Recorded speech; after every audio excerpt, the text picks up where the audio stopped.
कैसा है, तो चलो इसकी अनबॉक्सिंग करते हैं। सबसे पहले देखते हैं इसमें, ये है सैमसंग का 25 वाट का चार्जर जो इसके साथ नहीं आता है, ये हमको अलग से लेना पड़ा है। रेडी,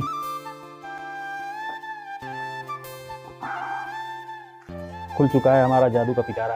तो सबसे पहले इसमें देखते हैं, ये डब्बा है, बॉक्स जो ऊपर निकला है,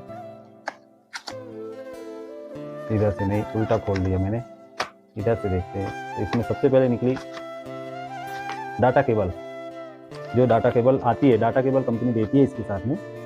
और इसके बाद निकली है ये गाइडलाइंस लिस्ट। रुको जरा, लिखा हुआ है, मैं सब्र करो, जानता नहीं हूँ, तो मुझे ज़्यादा पढ़ना तो आता नहीं है। और एक इसमें ये पिन भी दिया हुआ है जिससे आप सिम निकाल और डाल सकते हैं।